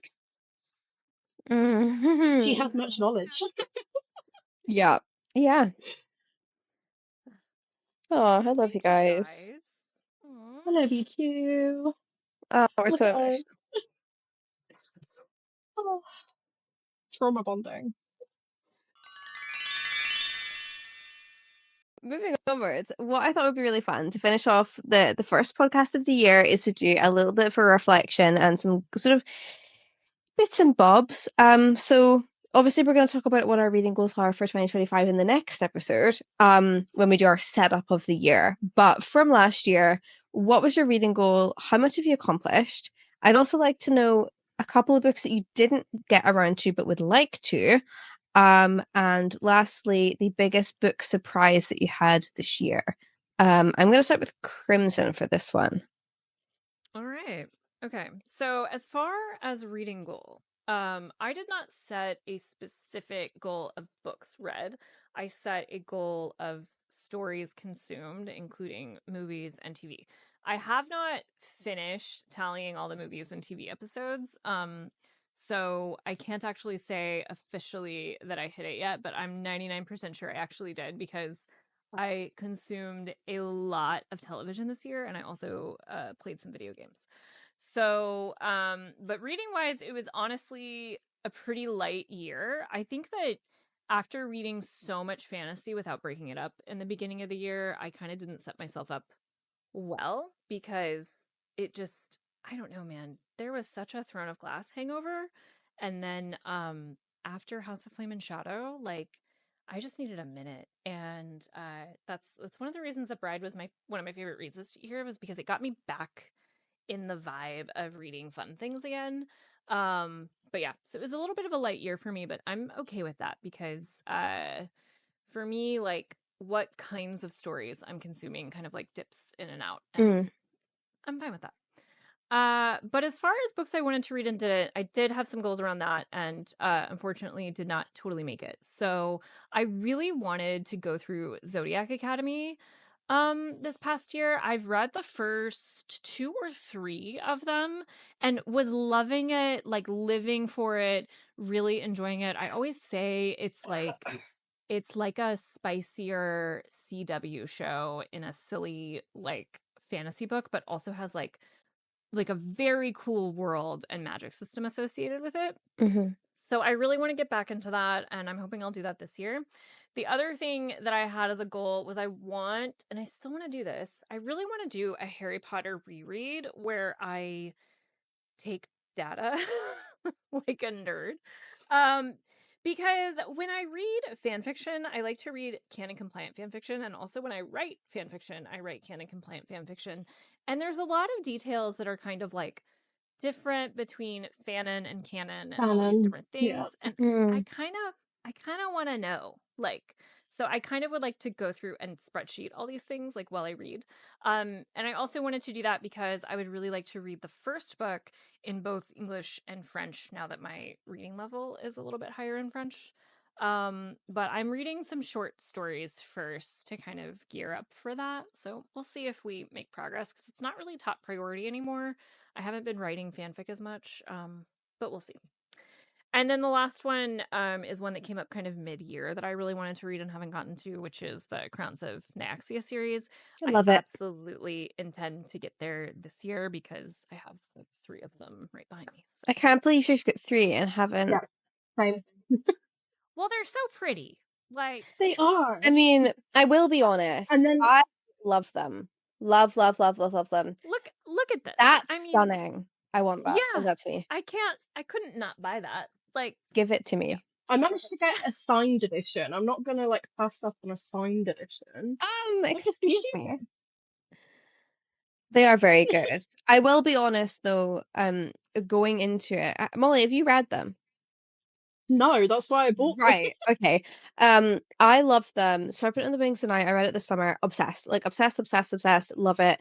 The second one does a wee bit of an Iron Flame, but it dips. It didn't grip me as much as the first one. But the third book, which is like the first book in the second duology, is very good. So like even if you don't totally like the second book in the Serpent and the Wings Night duology, read the Songbird and the Heart of Stone. You don't have to worry about me because I mean, I read Tower of Dawn and I kept going, right? Like, we're fine. Yeah, if you get through that, you can get through anything. You're fine. And I'm a completionist. If I've started a series, I'm finishing it, even if I hate it. Exactly. This is actually why I ended up not reading From Blood and Ash, because everyone I knew who loved From Blood and Ash in the beginning, and I had the first 3 books actually on my US shelf. Everyone, when I think the 4th or 5th book came out, they were like, oh, this series is just trash now. I hate it. And I was like, okay, I can't go through that because I will keep reading and it'll make me mad. So I just didn't start it at that point. But biggest surprise, that I don't know how people will feel about this, but it's in House of Flame and Shadow. And the surprise is actually what wasn't there, because for me, and I think I can say this without major spoilers because I think it's no real big secret that who Hunt Athalar's father is was a big point of contention going into the third book, and I'm not going to say who it actually is, but I think a lot of us thought that was going to be really, really important to the plot and very central to like his story. And I mean, we found out who it was, but I just found it felt like a nothing burger. Like it was like, I really thought that Bryce and Hunt's story was going to be about their power together. It made perfect sense to me because she's kind of acts like a battery. And ultimately, he did things in the book. He was important, but like he wasn't important like she was important. And their story just wasn't what I thought it was going to be. And I thought that that was going to be partially because of what they were going to do with his whole daddy issue thing, but that's not what they did. It was just kind of, it was just like, here's who his dad is. It doesn't really matter anymore. Do you know what? That's really interesting. It was so anticlimactic. Like, yeah. It was just like, oh, is that and it? I had been theorizing about it from book one. Like in my brain, I was like, I have to know about who he is and like what he is. And like, it just didn't matter. The whole thing was like, it doesn't matter who you are. Like, and I didn't like it. I thought that a wee bit too, because I was anticipating that third book to be like, it was their finishing. Like, not hers, there. Because whenever, obviously, you've got Reese and Feyre, when Reese comes more into the picture, it becomes their story. When, like, Rowan comes into the picture, it becomes their story. And then Hunt's been there since the beginning, and it was their story from book 1 and book 2. And then in the book 3, it was like, oh yeah, who's Hunt? This is Bryce's story, bitch. Like, she is the main character.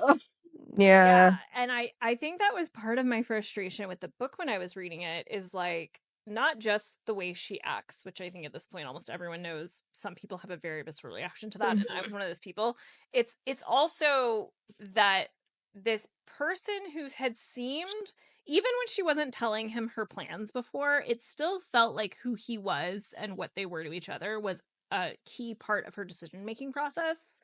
And it doesn't feel like that in Crescent City 3. It's like she's just doing what she's got to do for her, and like also to save the world, to be fair, but still, like, that's interesting because so many people compare her to Aelin, but Aelin is thinking about Rowan and what it's going to do to Rowan the whole time, like, and thinks about it like in her perspective.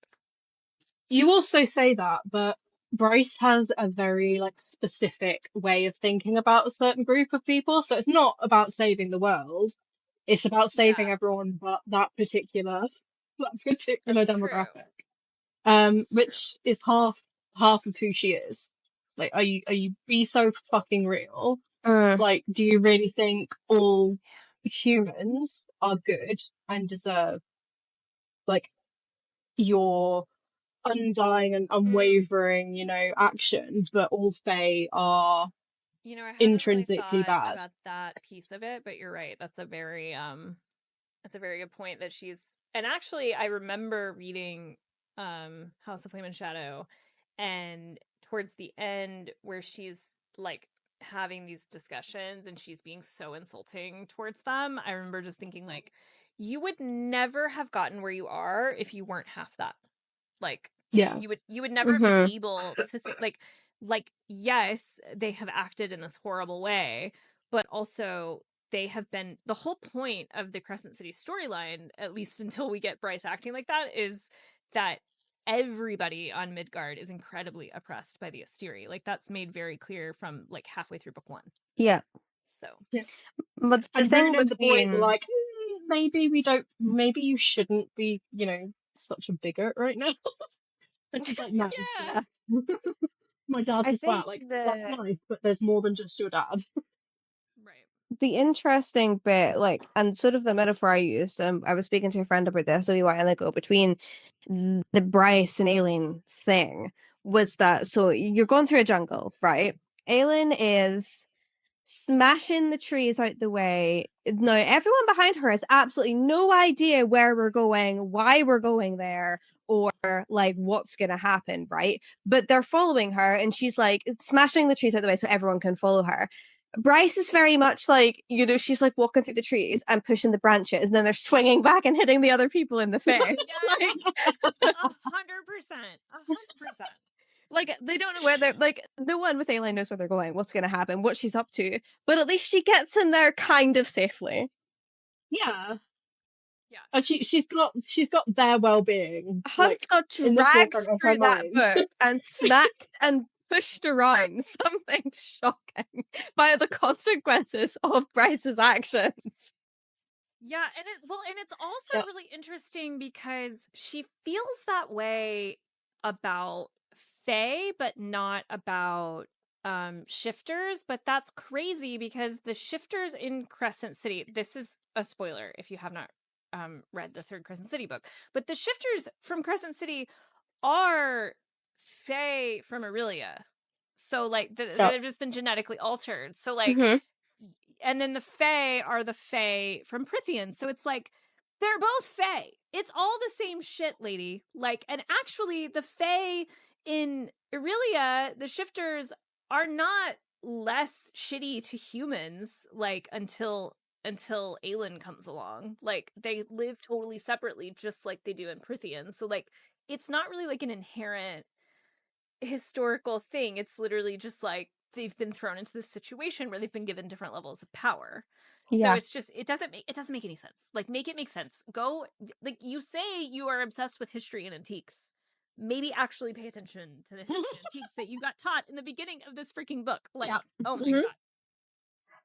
I had to sit through a lot of lore for you to come out of it with zero change to your own personality and thought process. If anything, like, and now we're gonna do it all over again. You learned all of this stuff and then did the exact opposite of what someone who's just learned all of this should do. Like, you were more knowledgeable and with your actions in the beginning than after all of this has happened. Also, another thing is the complete lack of Rhysand and her complete lack of like attempting to speak to him or attempting to learn anything about Prithian like really killed me because the truth is, like, the comparison, that's another place where the comparison between her and Aelin like falls apart for me, because people love to joke about like how they don't think that Aelin would get along with Rhys. I actually think that's not true. But also, there is no world where Aelin would show up in a different world where she does not belong and just cause chaos and mayhem without trying to work through proper channels. Like, she would absolutely, every time we see her do anything in Throne of Glass, she tries to do it the way you're supposed to do it first before she just goes chaos. Like, so, like, she tries to unite Terrasen by speaking with the lords before she just goes and does her own thing because they're not going to help her. Like, yeah, she's like, let me try and get you all on board first. If I can't do that, I will ruin your lives to get what I want. 100%. 100%. But like, I just can't imagine her going to Prithian, not even attempting to get any information out of Rhys, and then being like, I'm just going to go ham in what you guys call a prison and just, you know, cause chaos. Yeah. There's no way. Wake shit up that we didn't even know was there.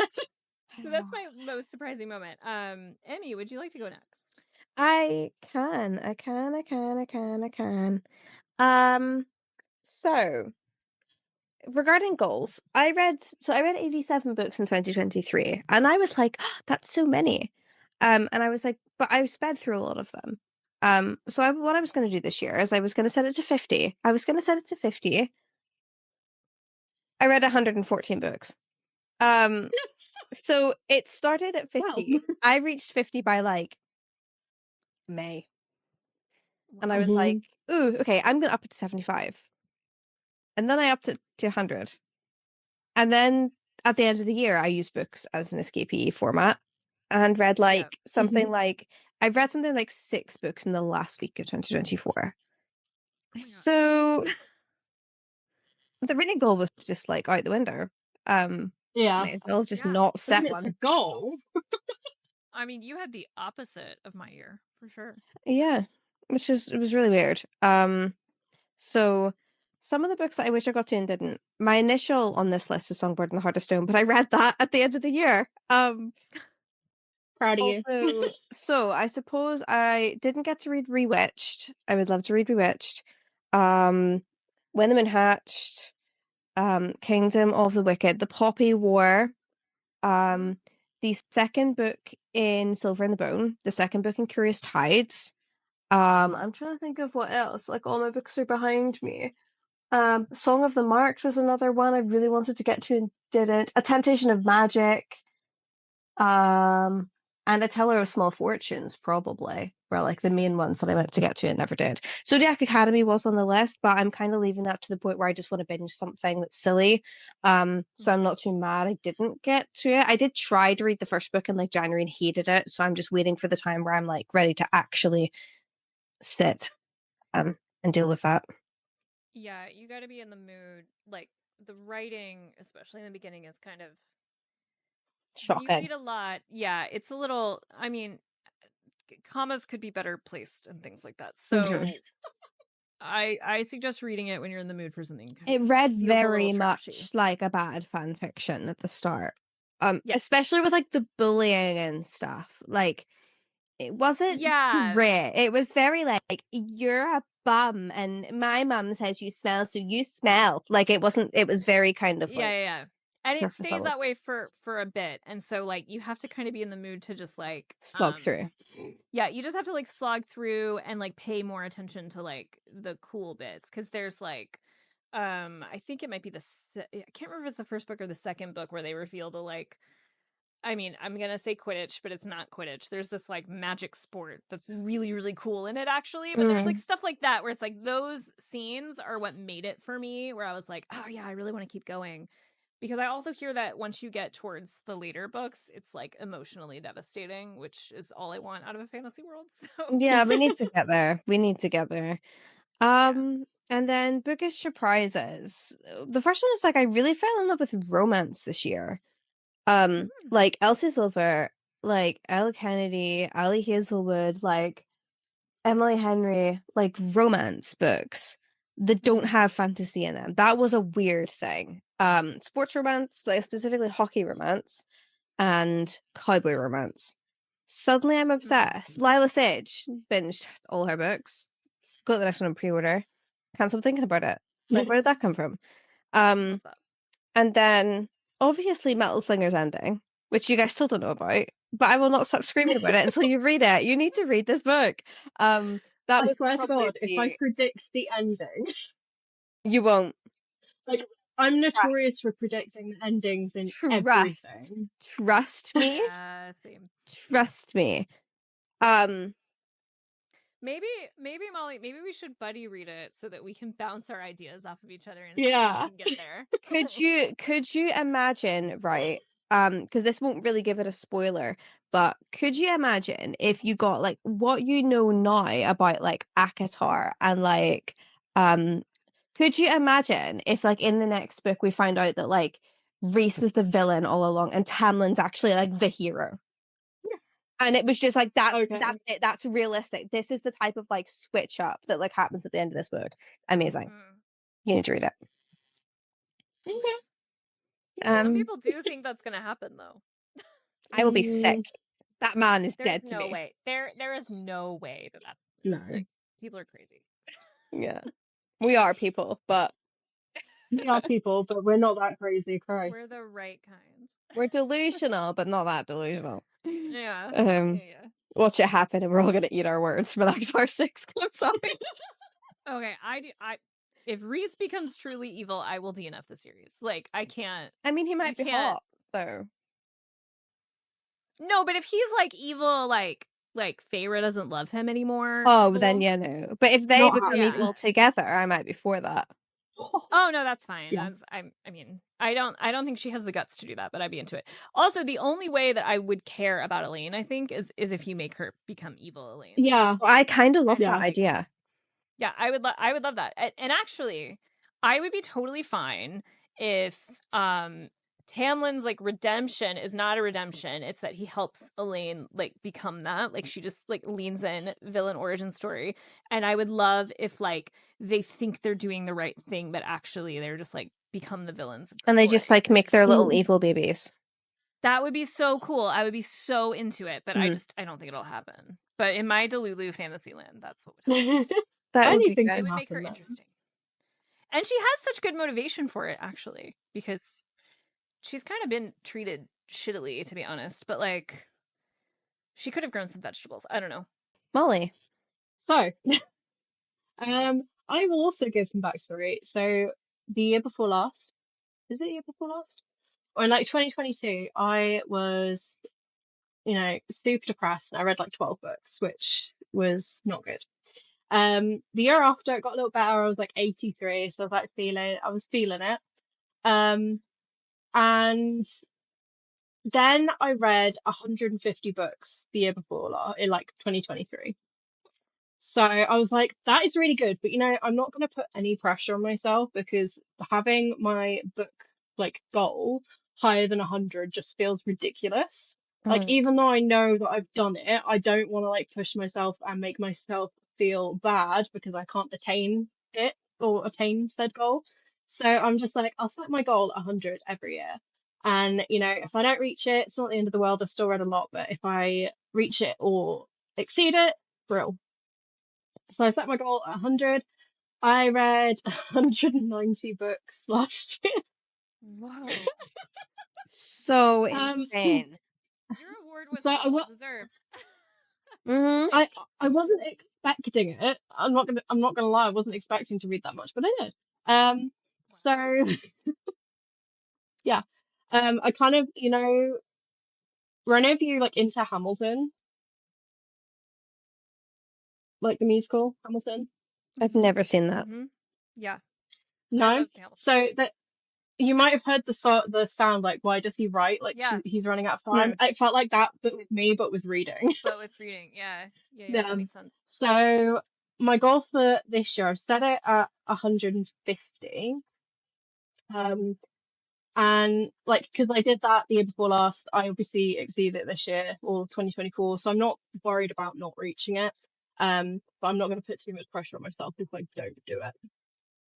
I love that. But we'll see. You should see if you can get AI to replace the word write with read and just make it your theme for your TikToks. Yeah, I love that idea. But yeah, so that was my goal. Books that I wish I had gotten to this year but didn't. There are a ton. So Prior of the Orange Tree, as well as its prequel. Those have been on my list for ages and I still haven't gotten to them. The prequel's Ruthless better. Vows by I have heard that, yeah. Ruthless Vows by Rebecca Ross. So I read Divine Rivals, loved it, and didn't pick up Ruthless Vows. I have it. I just, by the time that I waited for it and waited for my Fairy Loot edition to arrive, I had like other things to read. I would say we should do it together, but if you're reading almost 200 books a year, I don't think I can keep up. I'll let you know. And then I haven't read Powerless by Lauren Roberts and any of those books, and I have them, and I feel like I need to read them. Obviously there's controversy surrounding that at the moment, but I'm still intrigued to figure out what's I would going on. wait until the next one comes out. That's what I. Well, it's not that long, is it? The other one, it's like March or something, April. Yeah. Something says April 7th to me, but I feel like that could be wrong. The book is, they're not that, yeah. I mean, they're thick, but they're not us thick. Yeah. We read thick books. We read things that would knock out men if we threw them at them. Oh yeah, Priory of the Orange Tree is a good example of that. I probably shouldn't share this, but one time in middle school, this kid that I had known since like kindergarten, was sitting in front of me and he was being really annoying, and I asked him to stop doing what he was doing and he would not do it. And I literally took a textbook and hit him in the head. And he was like, I just saw white. Like he had like a flash of white. And I did not feel bad. So I can tell you that books make good weapons. But did he stop doing what he was doing? Yeah, he never fucked with me again. Probably stopped doing a lot of stuff for a little while after she hit him. I mean, it's like a brain reset. It really was like, well, I mean, I don't think I caused permanent damage, but he got the hints, and he was nice to me for as long as we knew each other after that, which was into college, actually. We went to the same It was school a for real freshman. back to birth You moment. factory reset him. I did. He actually ended up being roommates with another guy I went to high school with that I had a huge crush on, so we hung out a lot our freshman year of university. But Oh, do you remember the time you like nearly killed me? I actually think Remember he that forgot time you about made me it. see God? Yeah, I actually think he forgot about it because we never talked about it again, but I thought about it all the time. And every time I hear about books as like, oh, you could hit people with that, I'm like, actually, you really can't. I did that. I did that once. A very feral version of it. Because I've always been, like quiet and introverted, but don't fuck with me. Exactly. Fair. So, yeah. I love that. And then the last one, the thing that was it unexpected? Something that was unexpected? Yes, Something along those yes. lines? Biggest surprise. That's the one. Was just the entirety of the Bridgerton series, really. Like the book series. Oh, So I I forgot started, that you read it. yeah, way back when, in June. I decided that I wanted to read all the Bridgerton books.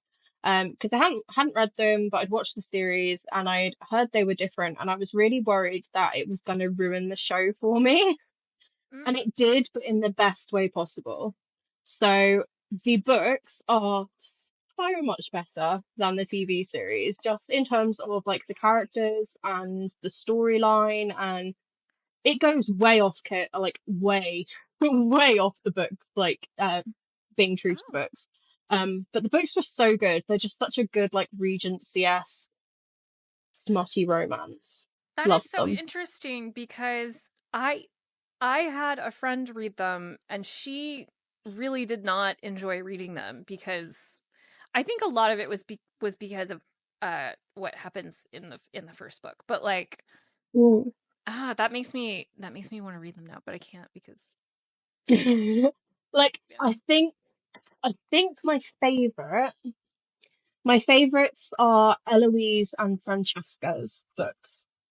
Like they're my favorite. Mm. Francesca's probably my favorite, and that's what worries me about the show's storyline. So I'm like this close to like not watching the show anymore. I honestly don't know that I'm gonna watch the third season. I was really disappointed in the second season. So, or sorry, Yeah. the fourth season is what I mean. Mm. Yeah. And don't get me wrong, I loved Penelope. I loved their book, but yeah, no. I think because I love her so much is why I was really annoyed with the third season. Like her and her actress Nicola is like fantastic. Like I have no issue with how she is portrayed. Yeah. But I don't know. There was so much about it. Like the costumes were killing me, like killing me so hard. There was so many sequins. Mhm. And like and bad tulle and like all kinds of fabrics that like are just so anyway, the costumes were killing me. Like I don't need them to be like perfectly accurate, just like it was so obviously modern, it was like really breaking the vibe for me. And then I just felt like her and Colin like in the show didn't have any chemistry anymore. Like it was like Mm. I had felt the chemistry in the prior seasons and it was Mm-hmm. like I don't know what was going on with him as an actor, but like I was not getting any It was vibes from him so at all. weak. No, no, like when they touch like that one time, it's supposed to be like the electric Mm. feeling, and that's the thing I think Bridgerton has always done so well. I just felt nothing, and I was just like, I don't, like I can't with I this. I don't know if that's like a problem with the show or that's just a problem with his character in general, because I found Colin like the most dry of all of like the Bridgertons. Like he felt Mm. like his only character trait was that he was always hungry. Like I shit you not. Every single book he was just always hungry and he was always getting food, and like people were bringing him sandwiches. Like he was always hungry, and that's all I took away from his character in the books. What a So See, vibe. I that's feel like that it was funny, very true to him in the show. but that's really funny. And like in the show, Mm. all he does is talk about traveling. That's like literally all he does, and be weird. Like They I don't do that know. in the book. He does Yeah. do that in the book, but I feel like it was definitely more in depth in the book. Like Yeah. well executed. Mm. Yeah. I don't know. For me, I don't know. I mean, season 2 I really did enjoy. And I think I like them as a couple more, but season 1 was like the top for me because I was just obsessed with Reggie John Page, to be honest. Like I just Valid. that man's so pretty. Nothing like being 2 hours in, guys. Molly said to me before this podcast started, she was like, I think it'll be a relatively short one. Long. What a big Yeah, fat lie.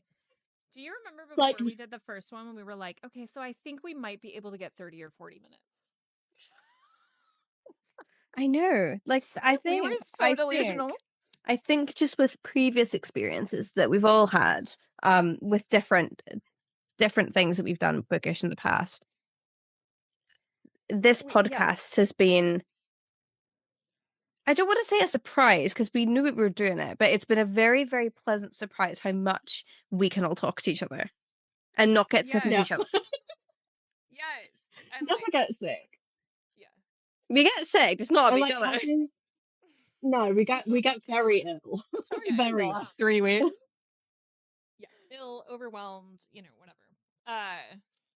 Yeah, I think consumption, tuberculosis. Yeah, anxiety. Yeah. I have been consumed.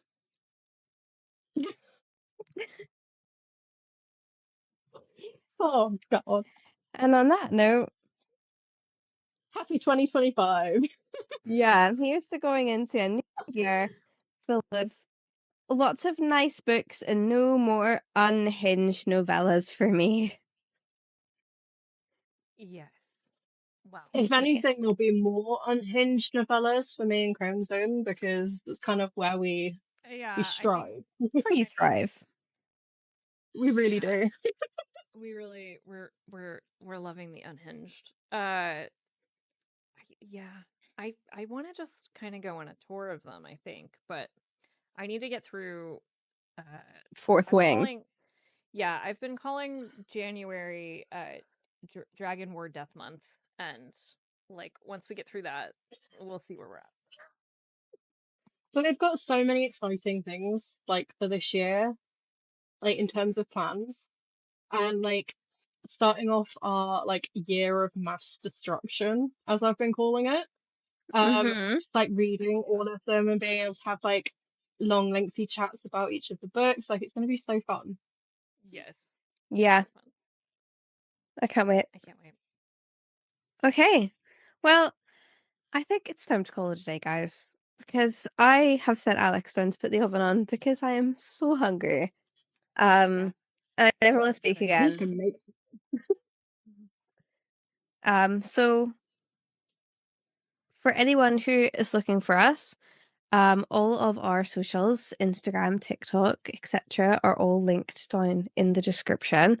If you've watched us on YouTube, thank you so much for looking at our faces. If you're just listening to us, thank you for hearing our voices. Well, I don't know where I'm going for this. But anyone else tangent. who's listened in 2024, thank you so much because even if you listen to 5 minutes, that means a lot for us. And here's to more fun adventures in 2025. Absolutely. Happy reading, everybody. Yep. See you in a week. Goodbye. Bye. Bye.